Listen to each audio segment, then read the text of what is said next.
everybody. Welcome to another edition of the Northland Outdoors Podcast. We've got a great discussion for you today.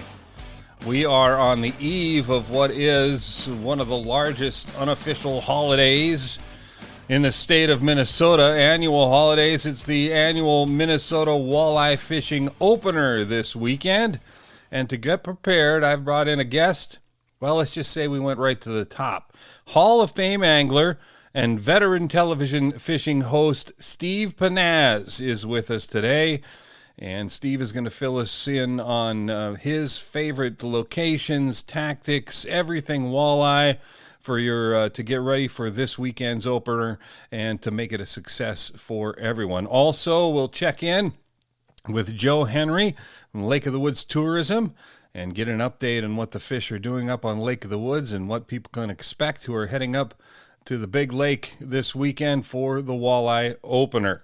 But before we get to all that, couple quick reminders. Make sure that you subscribe to inforum.com so that you don't miss a single Northland Outdoors podcast. The podcast is available wherever you stream your podcast. Just do a search for Northland Outdoors. And we're right in the middle of our brand new season of Northland Outdoors television. So a reminder to tune in Sunday nights at 10:30 on WDAY or all across the North Dakota ABC network and KSFL TV down in Sioux Falls and catch the latest episode of Northland Outdoors Television. So now, without further ado, let's get into the discussion about everything fishing, especially in the state of Minnesota, with my good friend, Steve Pennaz. He is a member of the Minnesota Fishing Hall of Fame and one of the most respected multi-species anglers in the country, bar none, and happens to be a good friend of mine and a guy I've worked with for a long, long time. Steve Pennaz, welcome. Thank you for joining us on the Northland Outdoors Podcast. Hey, Chad, thanks a lot for this opportunity. Buddy, it's a Minnesota state holiday this weekend, right? We're coming up on it. Minnesota Walleye Opener. You're already in Lake Country. Tell me about it. What do you got planned for this weekend? Hey, I've been rigging tack over the last 3 days, putting new line on, making sure the boat's running, getting the sonars tweaked and everything, and checking water temps and everything. I'm excited. I mean, there's nothing better than the Minnesota Opener. It's just a celebration of the end of winter and the start of fishing season. And I mean, it's hard to sleep the night before. No doubt about it. Tell me, it seems to me, and let's get into the fishing part of it just a little bit. Yes, it's a great social thing, and it is for everybody, whether you catch something or not. Families get together and all that and enjoy it. But a lot of people would love to catch a walleye, and it seems to me a lot of times it's feast or famine on opener time. Some people do really well. Yeah. Some people can't buy a fish, and there's reasons for that, isn't there? Everything's a little different right now, kind of in flux. So I opened on a body water last year that is historically a good walleye fishery, and we just simply didn't have a fish in the boat by 10, 11 o'clock in the morning. So we hit the ramp, jumped on a different lake, and had a banner day, and literally they were across the street from each other. So it's one of those situations that if you're not on fish and you can't catch walleyes, you can look at a couple of different things. Switch species, crappie or pike or bass or something, just have some fun. Or consider going to a new body of water, because a lot of times, and I don't understand why, but sometimes going across the road can make a big difference in success. And it proved true again last year. Water temperature really is kind of the boss this time of year, isn't it, Steve? Absolutely. If you're fishing a deep, super clear lake, the water temp's going to be much lower than some of the shallower, darker water lakes. And typically those shallower, darker water lakes produce better because of the water temperature early in the year. Now, this has been such a weird spring with the water temps going up and down, and the fact that the ice has been off for so long. But it's one of those situations where I know in a lot of the lakes up north, the shiners are starting to spawn, and that's going to drive some locations. But right now, I really do believe these darker water lakes are probably your best bet. Mm-hmm. Where does, and this is a very difficult question for anybody to answer, but based on some of those water temperatures, where am I likely to find walleyes? Walleye is one of those species where you can catch them in 2 feet of water, you can catch them in 30 feet of water, depending on the time of year and all that kind of thing. But on the opener, am I going to look shallower? Do I want to look at those traditional weed lines I fished all summer, or what? The fish that we caught last year were in 5 to 6, 5 to 7 feet of water.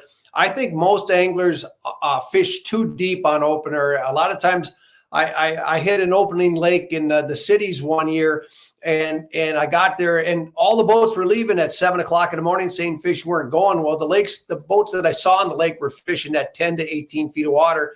We slid up into 3 to 4 feet of water and really found a number of fish up there. So my temptation is to start in that 5 foot of water, even in clear lakes, make long casts and look at things. But then there's situations like I was on Cass Lake one year and I started too shallow and we found fish as deep as 20, 25 feet in that situation. But my temptation is to start shallow and move deeper and see if you can get on fish that way. And especially if those shiners are spawning, those fish are going to be up there eating them as well. So, and then tactics, Steve. I remember getting texted pictures last opener from one Steve Pennaz of these beautiful fish coming out. He always likes to rub it in, everybody. There's no question, but beautiful fish. And you were throwing some of the new plastics and things like that as well. What kind of tactics are you using to target some of these smaller fish? Because honestly, it's probably not a good idea to drive your boat right over a fish in 4 feet of water. That's probably not your best bet. No, absolutely. There was a time when I fished walleyes that if I didn't have a live minnow, a live leech, or a live crawler on, I just thought I wasn't going to catch any fish. And I've realized since then that actually live bait can be a hindrance to catching fish, especially when you're dealing with shallow water fish. The key in shallow water is to make super long casts. It's hard to throw a shiner the distance that you could with a piece of plastic, simply because they're not going to stay on the line. So I'm a big fan of some of the soft plastics. I like a power swimmer. Berkeley has it. We caught a ton of fish on that thing last year, a 2.8 inch. Just a ribbon tail or a paddle tail on a ribbed bait. And we were throwing it on 1/4 ounce heads, even in that shallow water. So that can be a good option. Ripping baits, like the war pig can be good. Jigging baits like the Johnny Darter can be good this time of year.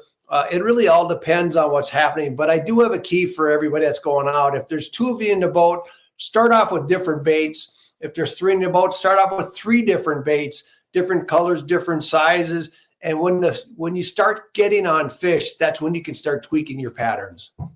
Yeah, I think that's something that is a good tip for everybody. Listen to the fish. They're trying to tell you what they want. They're going to eat, and if you give them what they want, they'll eat it, and you have to pay attention to that. So that's a great tip. Is it when you're throwing these artificials, Steve, the plastics and so on, is it a really fast presentation most of the time? Do you vary it? What about that speed of presentation and that kind of thing? Typically, when you're fishing a plastic bait or an artificial bait, you're the one that's imparting the action. Now, a crankbait has a built-in action, but if you're trolling, say, stick baits at night for walleyes, that bait's running like this. But if you rip your rod down or pull and pauses, what happens is that bait runs and it pauses and then it takes off again, or it flickers like this underwater. And there are times when that can make the difference between catching 10 fish and 1 fish. And it's a very important thing to test and try and work that rod when you're trolling, or even when you're casting, pause the bait. Now, when I'm fishing soft plastics, I use a much heavier jig head than I would if I'm throwing live bait for a couple of reasons. I need that jig head to control the plastic, especially if I have a big paddle tail on there. And in times, I'll throw a 3/4 or even 1 ounce head when I'm fishing some of the big soft plastics, and a 3/8 or even a 1/4, depending on some of the others. But again, you're going to be imparting a little more action than you would be if you're fishing live bait, because the live bait provides the action when you're fishing live bait. When you're fishing artificials, you want to fish them a little bit faster and a little more erratically. And one of the other things that that I know you in particular have examined and we've proven, when we're doing our Lake Commando show, and so on, is I think a lot of times, especially with walleyes, anglers sometimes go too small rather than the other way around. Big baits can be really effective, and we've proven that. I mean, you've used some, 6-inch plastics and caught, nice fish on those, so that you don't have to size down all the time. No, Berkeley makes a bait called the Champ Swimmer. There's one that's in a 4.6 inch, and I mean, it's a big bait. It's about this long. And we're finding that a lot of times it feels big, especially if you're used to using leeches like this. But when you hold it up to a 25-inch walleye, I mean, here's the mouth and here's the bait. It's that small. And I think that a lot of times walleye anglers are fishing baits that are too small, and even a 20-inch walleye can make a difference. We were at a tournament on the Gull Lake chain a couple of years ago. It was for June 1st or something, and we were struggling to catch fish. We found a big pod of fish in 25 feet of water. I actually thought they were crappie. And so we dropped a couple jigging baits down, and we caught some perch that about this big. And so I grabbed one of the big 4.6-inch Champ Swimmers and threw it out there. And I had two walleyes within about 10 minutes. One was 22 inches and one was 24 inches. And it just proves that sometimes the bigger baits are the key to not only catching bigger fish, but just to get bit in general. Mm-hmm. And then you bring up seeing those fish out there. Electronics are so important. They have been for years, and the technology just continues to get better and better. And you go back to fishing those shallow fish that we were talking about in that 4 or 5 feet of water where you can't get over the top of them, with your sonar and so on. But that doesn't matter as much anymore when we have our forward-facing sonar. Explain how. I mean, it's new to everybody still. It's been a few years, but you've been using it for a while. Explain how that tool has helped or kind of changed some of the things that you've done, especially with early season walleyes. I've been running Garmin LiveScope and actually started off with the Garmin Panoptics, the previous version of LiveScope, a number of years back. And what I find fascinating about fishing with LiveScope now is, does it help me catch fish? Yes, but what I find is it's taught me so much more about fish activity and fish responses to baits and things like that. We were on Mille Lacs one time throwing slip bobbers on pods of fish in 25, 28 feet of water. And you could actually watch them, attack the bait. Two things. One, I was surprised how aggressive they were when they attacked a leech on a bobber on a small jig. But there was one time I had 4 or 5 fish rush the bait and then turn and swim away. And it took me 3 or 4 of those missed bites to realize that they didn't like the fact that I had a chartreuse jig on, and I made a color switch. But the other thing is, LiveScope has showed to me how fish react to boat pressure. If you move up on them too fast with your trolling motor, you spook fish, and they're pretty far away. And if you spook them enough, those fish won't bite. So it's really helped me learn to be more careful with my boat positioning, to make longer casts. And the more I'm making longer casts, the more I'm going to artificials. Yeah, I think you nailed it with the value that I've seen with the LiveScope. And yes, you can see where fish are, but learning and watching how they react to baits is insane. You recall when we did a show up on Lake of the Woods a few years ago, and we put one down there to follow a trolling spinner behind the boat, and you could Absolutely. we'd have walleyes come up and follow it for 1 minute, 2 minutes even, and then finally leave and not eat. And that's what it is just something there they don't like. And when you learn that, then you can change it. It's amazing. Really. Absolutely. No, it's, I think that, LiveScope is probably the best educational tool that I've used in the last 5 years. It's an absolutely powerful tool, just to see fish, but more watch fish response. And that's why I really enjoy fishing with it. Are you gonna divulge your opening day lake to the world? I'm going to Winnie this year. Okay. Yeah, I'm going to Winnie this year because I got invited by a family friend or a friend of mine from way back in kindergarten. Oh, wow, neat. there, and he's got a cabin in the area, so it's the easiest, closest lake for us to go to. But it's also a very good opener lake, and so I'm excited about doing that. Yeah, well, there you go. Combining all of it. That's what Opener really is. It's such a great social event for all of us here in the state, and so we love it. Let's switch gears a little bit. Speaking of that, obviously we always have concerns about the health of our fisheries. Concerns persist about invasive species, condition of boat ramps, all of these things. I know you're heavily involved in MnFish, which has been just a tremendous group the last few years in dealing and working with the legislature. You had a big event here was it yesterday?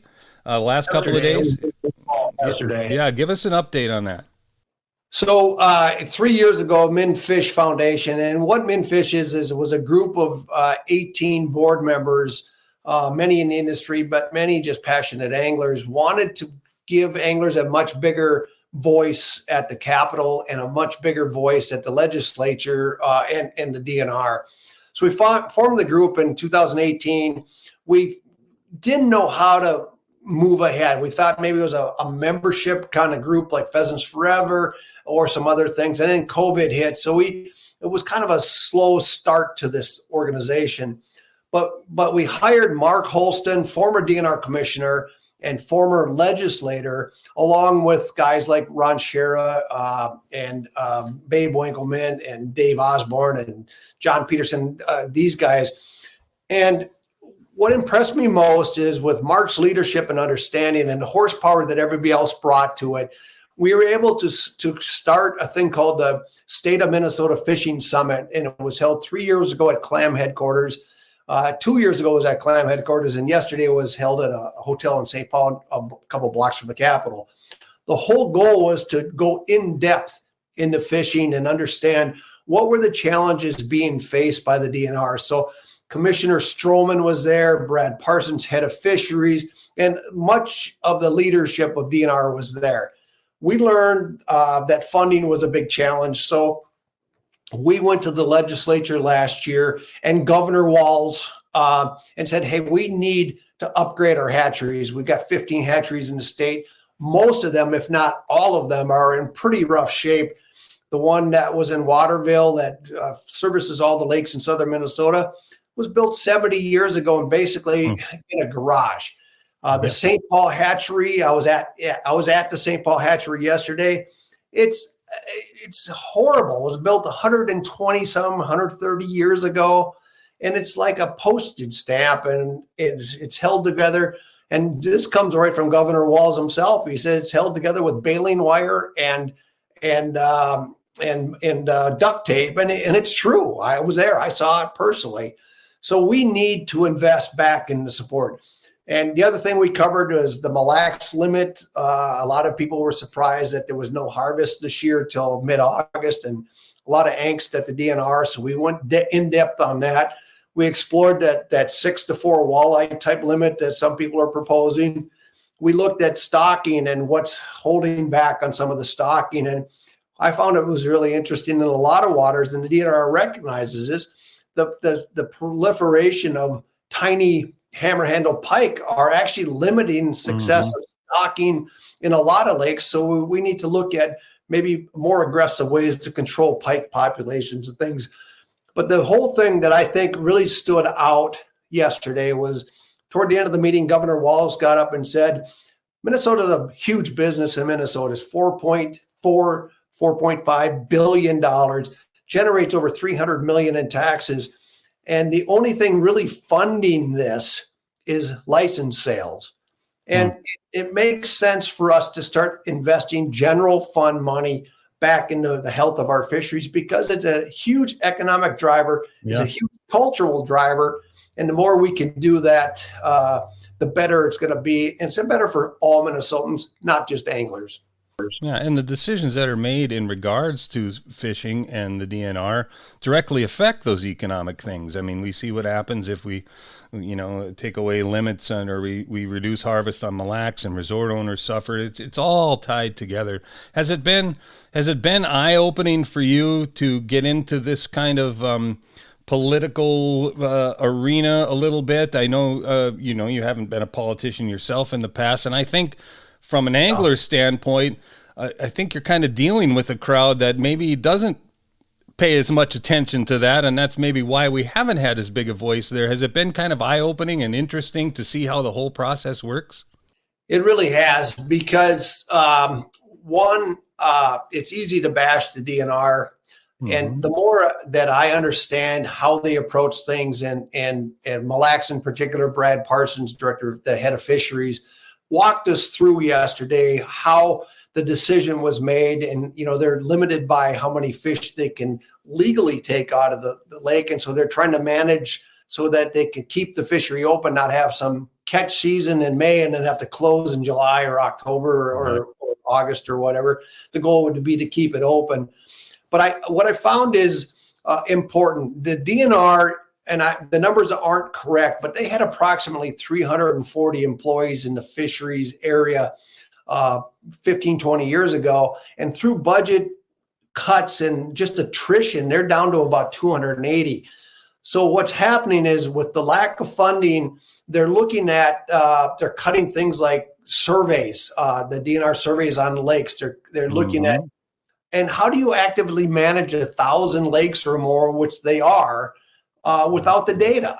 So they had to focus on the big lakes, the Lake of the Woods, the Mille Lacs, the Red Lakes, the Cass Lakes, the Leech Lakes, and that sort of thing, which makes sense. But what's happening is the management on those smaller, the medium-sized lakes, which are really critical for a lot of fishermen, especially those that own property, but also all anglers. Those are the lakes that are getting, the short shaft. And I think it's time that the state look at reinvesting back into the DNR and allow them to manage these fisheries as effectively as possible. And that's our goal with Mint Fish, is to try and get that funding pushed through, and not just out of anglers' pockets, but out of the general fund. How do anglers get involved? How do we help guys like you, the directors, get involved? Join Mint Fish. We've developed a very strong relationship with the DNR. We've developed a very strong relationship with the governor's office and with legislators. It's a respected group. And the more voices that we can put behind Mint Fish, the better and more successful we're going to be. So when we send out newsletters, hey, we need you to contact your legislator, that all has an impact. And an example of the success we had last year, we had, after the fishing summit held in April of last year, I think it was, or March, one of the two, the governor actually put in his budget $115 million to support hatcheries and boat ramps and shore fishing opportunities. And we were successful in getting a little over $98 million pushed through. And as much money as that is, we still need to do more. And so joining Mint Fish, supporting us financially, we don't get funding from anybody, any government agency. We just, we raise the money, but support through anglers and just having their voices is a way to continue the successes of Mint Fish. Yeah. Speaking of fundraisers, it is I should have checked before we jumped on, but the trip auction, is that going on right now, or is that over? The world's greatest fishing auction. Yeah. 43 items. It closed May 2nd. Okay. It's a great way for the fishing public just to support by Mint Fish through donations. And you'll do it, and you'll do it again, I'm sure. So watch for that. That's another great opportunity. Spend a day in the boat with a guy like Steve, or everybody's on there. Ron, Al Lindner, all of those guys. It's just fantastic, and the money goes to a great place. So excellent. Yeah. 100% of it. Yeah. I wanted to ask your opinion just quickly while we're, kind of the walleye on everybody's mind, that proposal or that kind of thing that's getting kicked around to going from 4 to 6 or 6 to 4 that you mentioned earlier. What are your thoughts on lowering the walleye limit? What surprised me in talking to the DNR about it is I think Mint Fish, and me personally, was looking for some biological reason for them to say, hey, it's needed. We're overfishing our fisheries and that sort of thing. The truth is, the vast majority of anglers don't catch their limit. They're not catching 6 fish. They are on occasion But so the question is there a legitimate reason? Is there a biological reason to do it? And the DNR didn't provide a strong case for that. Emotionally, to me, a 4-fish limit seems to make sense. I think it preserves fisheries when the bites are hot, and I think it does a good job of. I mean, some people define, I got my limit today. Hey, if we lower it, maybe the standards. More people can say it. Yeah. I got my limit today. But the truth is, I don't think we need to fill our freezers with walleyes. I think that 4 fish is more than enough for a couple meals per angler. Oh, yeah. And I think it preserves the fishery, especially in this day of social media where hot bites get broadcast and, people converge quickly. And so I think it does a good job protecting our fisheries. Yeah, that and the idea that I think this is caught on really well, and I see more and more people that put their own kind of size restriction or size slot limit on, say, even if the lake doesn't have one, most people understand that the bigger fish are not the great eating fish, and let those go and keep your 18, 17, 18, 19-inch beautiful eater, what we call the eaters, right? And the more that happens, I think that helps as well, so... let's switch gears a little bit, Steve. You recently had a pretty major life change last fall and moved out to Montana, right? Yes, to be with family, and I know it's been great and you've loved it. But you get back, obviously, plenty and are here now. But I wanted to ask you, because that part of the world is part of what we talk about in Northland Outdoors too. I've done a couple of different pieces out there doing different things, but you've been exploring the waters out there. Obviously, you can't keep a good fisherman down just because you put them in the mountains. I think a lot of people, and I hear this myself, think, well, I'm going out west for vacation. Where are you going to fish? Well, I'm no fly fisherman, so no, I'm not going to fish. But I've found that there are plenty of lake tactics, things that we do that cross over easily. You don't have to have the latest in Orvis fly gear to go out and get in a river and catch fish. Is that right?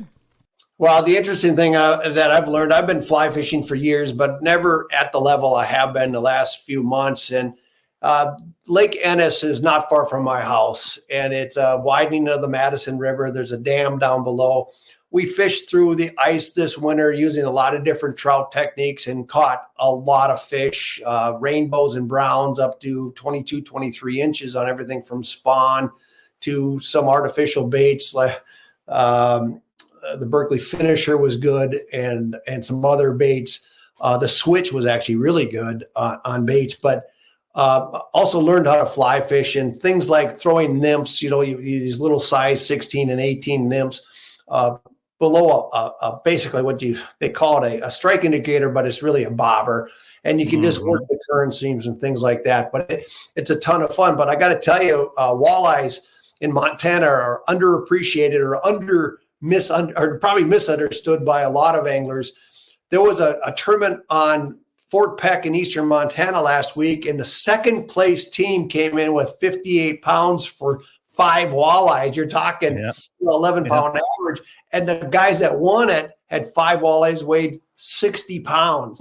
So it just gives you an idea of what kind of quality is in the state, and where if you love fishing walleyes and you're looking for new experiences, Montana offers some tremendous fishing opportunities. Yeah. And thanks for the plug, by the way. This week's Northland Outdoors TV show is our adventure to Fort Peck last year. So smallmouth. Smallmouth, walleye, and big pike too. But my point was too, you can fish those same trout rivers and stuff with spinning gear and things like that, right? You don't need to be a fly fisherman. I could bring my spinning rod and some inline spinners and catch fish just like the guys with the fancy gear. I had a buddy of mine came out, and we had a half a day to fish the river, and we were throwing black marabou jigs on light spinning gear, and we caught brown trout. We caught west slope cutthroat trout. Yeah, rare. And I've caught thrown some artificials. That Berkeley Finisher, for example, we've had some big fish on that, some 23, 24-inch browns out of there. So yes, absolutely. It's not just a fly fishing scenario. Yeah. There are some big differences, however, and I know this is a story you can tell us, but you got to kind of watch your back when you're fishing? You tell us that one here the other time. A few weeks ago, you were out. So, it's grizzly country out there, and I have personally not seen a grizzly out there, but you're always kind of thinking about what's going on. And I was on a popular stretch of the Madison River the other day, and I'm fighting a brown trout and on the fly rod, and all of a sudden I hear some rocks falling down the riverbank behind me, and I turned fearing it was a bear. And there were 5 bighorn sheep trotting along the riverbank, and they passed me at like 10, 15 yards. What a lifetime experience. It was pretty amazing. Yeah, you're not going to get that in Minnesota. So that's one thing you got. We'll put the picture up too. He sent me a picture, so I'll show it. I'll put it up here on the podcast. That'd be fun to share that. Yeah, no, that was good. So before we let you go, let's talk a little bit about Lake Commandos. So those of you who don't know, and I don't think there's very many, but Steve has been the host of Lake Commandos. We're going into about our 13th year now. It's been very, very successful. Yeah, fantastic, successful show. And full disclosure, I have been a part of that as well. We worked together on that show. I know you're getting started on taping the new season. What kind of exciting things have you got in store for Commandos this year? I just taped a largemouth segment in Wisconsin. They have a year-round catch-release bass season, so we had a chance to fish a lake that I had never seen before. The whole premise of the show is my guest and I pull up to a ramp on a body of water that we've either never been on before or haven't been on in many years. And we try to figure it out on camera. So we make some decisions based on season, the water type, the species that we're targeting, the weather. And then we go out and we put those patterns to the test. And our goal is to outfish each other. It's fun to try to beat somebody, but the focus is how do you build patterns in terms of tweaking bait selection, or how do you make changes based on what the fish are telling you on the water? And I think one of the reasons that the show has been so successful is the fact that we're not going out to do a crankbait show or a topwater show. We're going out there to try to figure out how to catch fish on a new body of water. And what's fun is I get up in the morning, I still have butterflies because I don't want to get thumped, and I also want to make sure we get a show. So it's kind of fun. And interesting thing on the lake that we fished not far from Amory, Wisconsin, the other day was the main lake had water temp in 51 degree, and we found some north bays facing bays with shallow water. We found water as warm as 58 degrees, and the shallows were loaded with a lot of mature male fish, but we couldn't find many female fish. So we moved out of that shallow 1.5 to 2 feet of water and slid into 3.5 to 4 feet of water, where it was the first break into the basin, and that's where we found the female. So it was a fun day, but it was also one of these days where I really felt like we did a good job figuring out the fishery and finding what we were looking for, which were good sized bass. Well, and that's what's made this particular show so enjoyable for me over all these years, because that's one of the things that I love to do more than anything is dump the boat in a new body of water and try to figure it out.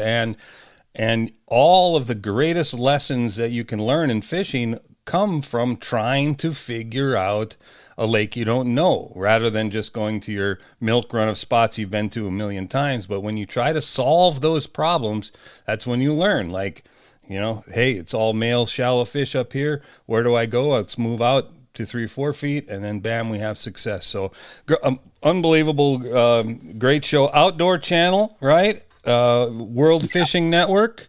Yeah. There's an outdoor channel, Q1 and Q2. And then in Q3, we switch over to World Fishing Network. And it's also on myoutdoortv.com, which is a subscription service, but our entire library is there. So if you're looking for 132 episodes or 100 and what are we up to? 150 episodes of Lake Commandos. They're all there available, which is kind of fun. But the way people watch TV today, binging 150 episodes, that's nothing. People will do that in a couple of nights. Steve, Thank you. I really appreciate you to coming on the show today. Thank your brother for allowing us to use the facility there to get you on the air. That's awesome. Yeah, I'm up at my brother's place near Mille Lacs, and the lake is right 10 feet from the front door. And he walked down to the dock just before I got on. He said, "There's a big crappie and a bass under the dock." And I'm like, "Where's your fishing rod?" Because that crappie could be in the frying pan tonight. You got to go. Well, have a great walleye opener, Steve. And again, I appreciate you coming on. A lot of great information for everybody. And enjoy the weekend. And we'll talk to you very soon. Good luck, everybody, on opener. Have a great day. All right. We'll see you, Steve. Well, it's pretty obvious why Steve is considered one of the great angling communicators of all time. Steve, thanks again for joining us. Now, you've got all sorts of choices, 10,000 of them, in fact, for your walleye opener destination this weekend. But there's one lake that sits way up there at the very top of the state. That's one of the most famous and most popular. So we wanted to find out what the forecast is for walleye fishing opener on Lake of the Woods, and we've got just the guy to do that with us right now.